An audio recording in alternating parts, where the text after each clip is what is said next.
What is the one thing that you could do that would pay dividends for the rest of your life?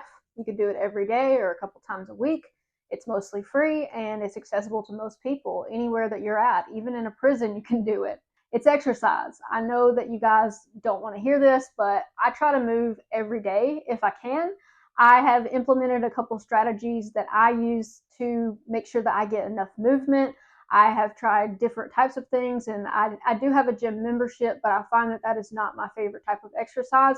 And so in this video, I want to talk about the importance and a link to exercise with a GLP-1 medication like Ozempic and Wegovy, and how I have used that in conjunction with exercise to lose 20% of my body weight. One thing I think that can be really hard is when you're overweight, exercise is a lot harder. It's more difficult, it's more painful, and every aspect of it is more challenging. It's kind of a catch-22 where you need to do it to lose weight, but you can't do it until you lose weight.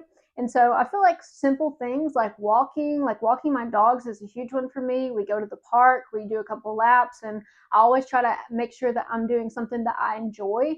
In the past, I've forced myself to do exercises that I did not care for, or like stay on elliptical machines or stair climber at the gym, and I didn't enjoy a single second of it. Life's just too short to be forcing yourself to do that kind of work. And so I came up with ways that work for me, and I want to share that with you guys today. So at this point, 42% of Americans are struggling with obesity, and I think that we're just going to keep seeing that increase. The food that we eat, the way that we live, the sedentary jobs, the sitting all day, it just all corresponds with us being overweight as a nation. And I've really tried to change up my food, and I do believe that it's 80-20. So it's 80% your diet, but I think it's 20% exercise. If your body is not strong, it's going to be hard as you start losing weight because you're going to lose muscle mass. So one of the things that they recommend when you're on a GLP-1 is to start doing some type of strength training. Strength training for me is not something like heavy lifting. It's just simply being able to kind of like work with light weights and be able to, feel my muscles moving, feel sore after a workout, and just make sure that I'm putting in the work to move my muscles and move my body and stretching. I feel like just a little bit of that every other day really makes a big difference, but we have to make time for ourselves and we have to make time to do it. I think combining exercise with a GLP-1 amplifies your results. So no, you don't actually have to exercise, but if you exercise, I think you're going to get better results. I've been on a GLP-1 for about 2 years, and the company that I use is Fridays, and they are having a pretty good deal right now. You can get $20 off for the next 3 months of your subscription plan if you use code Bella, and the information to join is in my YouTube bio. I don't think that Ozempic is a first response to being overweight. Most people have tried diet and exercise. They've tried cutting their calories. They've tried being more active. And so for those of us who it's not working for, I don't want you to feel bad about that. I just want you to know that, your body just may not work quite like other bodies. And I was in denial about this for a long time. I was like, I'm just not doing enough. I'm just not, focused enough. I'm just not lowering my calories enough. And to be on this medicine and to realize, oh, like there was something that was not right in my brain. So like I said earlier, one of the easiest ways to exercise for me is to walk my dogs.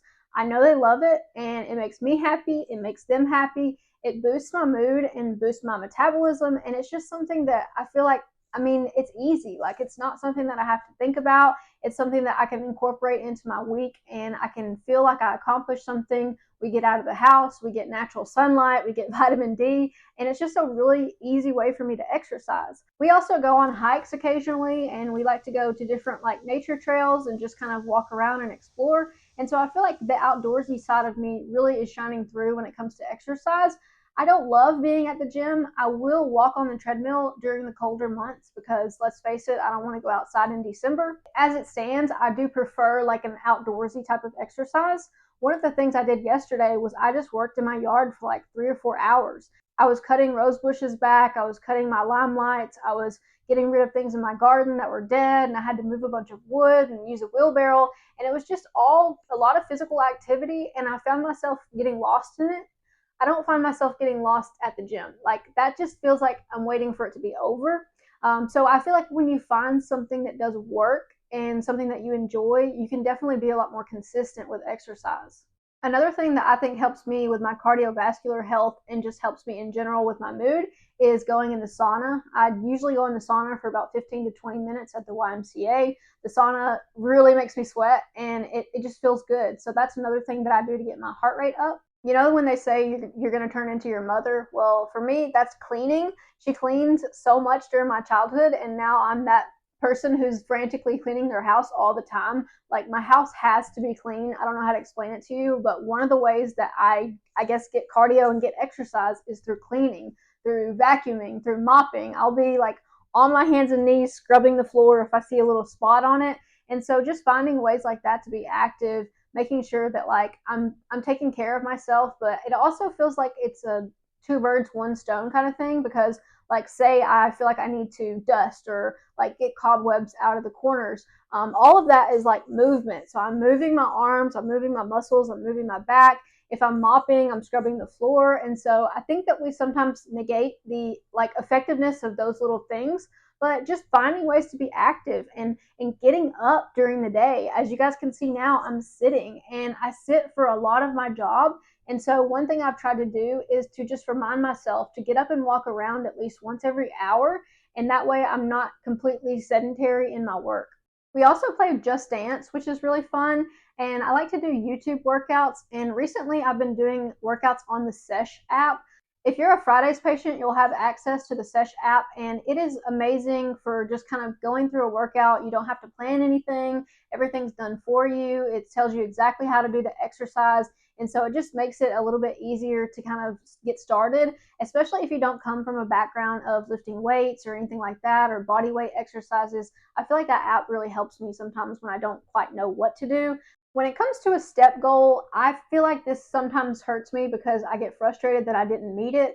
And I've realized, like, okay, I could do a 30-minute weightlifting session and not meet my step goal for the day, but I still worked out. I'm not super obsessed with a step goal, but generally I try to make sure that I'm at least getting 5,000 to 7,000 steps a day. I feel like that's a reasonable amount and it doesn't cause me like very much stress. But if I'm being really, really sedentary, I'll have to get up and do like a longer walk at the end of the day to make up for sitting too much. I feel like another thing that I do is try to be active in my socializing, like hanging out with my friends. So try to ask your friend to like go for a walk instead of going out to eat. You know, here in the South, all that we really do is eat. I feel like every social event kind of revolves around eating. I feel like doing stuff with friends also just makes it more fun. I miss my friend so much. She moved to DC, but whenever she was here, we would always do workouts, and we just had such a good time together. It was fun, it was easy, and the time would fly by. So if you can enlist the help of a friend, I definitely would recommend that. It's also someone that can have accountability with you, and you guys both know what your goals are, and it can kind of keep you motivated because you don't want to let someone down. One of the other exercises that I think that I do that benefits me the most, but I don't think about as much, is stretching and Pilates. So Pilates is freaking hard. Like, we go to Pilates class at the YMCA, and it is probably the most challenging workout that I do. It really just involves a lot of stretching and a lot of body weight type of exercises, but I never feel more sore than when I go to Pilates. So Pilates is something that I think you could look into and definitely do that from home. Like, you really only need like a yoga mat, and you probably don't even need a yoga mat. You could just throw like a blanket or something in the floor. So I don't want anything to stop you from exercising. Like, don't make excuses in your head. I feel like people say, well, I can't start yet because I haven't got the shoes, or I haven't got, this or that. And it's really just your mind trying to get you to not do it. And so I definitely empathize with that because I've been there before. I've been to the point where I was like, I just can't do it today. Like, the weather's not good. I'm not feeling good. But to be honest with you, the best days are when I don't feel like working out, but I go work out anyways. And I feel like a sense of accomplishment after that. I feel proud of myself. I feel like a little bit self-righteous because I'm like, oh, I did it. I did the thing. I did the hard thing. And so I feel like just building up that resilience and tolerance for a little bit of discomfort is actually really helpful in a weight loss journey. I've also found that mental clarity goes up after I exercise and anxiety goes down. So my anxiety goes down quite a bit. I feel like the endorphins definitely help with that, but I just feel good after I exercise. Like, I just feel like I've done something with my body, and it may be the fact that like we just have sedentary jobs now, but I struggled a lot with depression and anxiety, and when I started exercising, I definitely felt some of that go away. I also noticed that on the days I exercise, I sleep better, which makes sense because like I moved my body, I got tired, I did things that I need to physically recover from, and sleep is just a recovery period for humans. So it makes sense that you would sleep better after you exercise. The thing I've never liked about exercise is how structured and forced it seems to be for a lot of people, and how people use it as a punishment. And I don't like that. I like exercise to be something fun, something that I feel accomplished afterwards, something that I can go do like an adventure with or explore or spend time with people I love. And I feel like looking at it with that mindset definitely changes it for me, because I'm not so much thinking, oh my gosh, like I have to do this thing, it's going to suck, I can't wait to get over it. I really truly look at it as like I get to do this. I get to go on a walk with my partner. I get to walk my dogs. You know, my dog's 9 years old, so I don't know how many more times like I'm gonna get to walk him. And so I just think like, oh my God, I'm so lucky. I'm so thankful to be able to do this. And you really don't realize how lucky you are to just have a functioning body. If you can walk, if you can move your hands and your legs, you can do all the things that some people can't do anymore. And whether that's because they were never able to do it or because their body has declined so much, I think that we should all just take a minute to be thankful that we're able to get around. You know, the older people that I see at the YMCA, they're people who prioritize fitness for their entire life, and it shows. Like they can be in their 80s and 90s and they look better than someone who's in their 70s, and they're moving around more, they have more of a social life, they have more cognitive function, and they have less of a decline in their health. And so I feel like there's a huge link to exercise and longevity and weight loss, because if we are overweight, everything we do is going to be more difficult. I know when I'm overweight, it's hard to breathe. I know when I'm overweight, it's hard to pick up more weights. I know it's hard to walk and hard to run and hard to do anything really. Like just giving my dogs a bath felt like it was a cardio exercise, because I would have to like bend over and like put the shampoo on them and wash them. And I was just like finding myself out of breath to do just a simple everyday task. I would definitely consider getting linked up with Fridays if you're considering a GLP-1. I have been using them for several months now, and I've really thought that they provided a lot of value and very good service for a telehealth platform. And it seems like they're moving forward to offer even more value, and their prices are great. For the next 3 months, you'll be able to get semaglutide, any amount of semaglutide, any dose, for $229 if you use code BELLA. You can follow the link in the description of my YouTube bio or the link in this video. You'll save money and you'll be able to get your medication shipped right to your door. So that's the way I'm doing it. It just feels easier. I don't have the stress of going to the pharmacy. I don't have the judgment from the pharmacist. I even got asked by a pharmacist if I was diabetic once, and I was like, I don't know what this has to do with you. This is my medicine. But you know, just things like that you don't have to deal with when it comes to telehealth. Exercise really doesn't have to be intense or perfect. It just needs to be somewhat consistent. I mean, it doesn't need to be every day. It doesn't even need to be really like every other day. If you just said on Monday and Thursday, I'm going to prioritize this, I'm going to do a weightlifting session, or I'm going to do like a 30-minute walk, I feel like you've got to start somewhere. And if you don't ever start, then you're definitely not going to progress. So I feel like just don't be too hard on yourself, but just realize that like moving your body is a gift. And if you don't use the gift, you will lose the gift. Thank you guys so much for watching the video. I did want to share my journey with my weight loss and exercise, because I feel like the two all often go hand in hand, but we don't really talk about why we need to exercise. And so sometimes knowing the why helps with the how and the motivation to do it.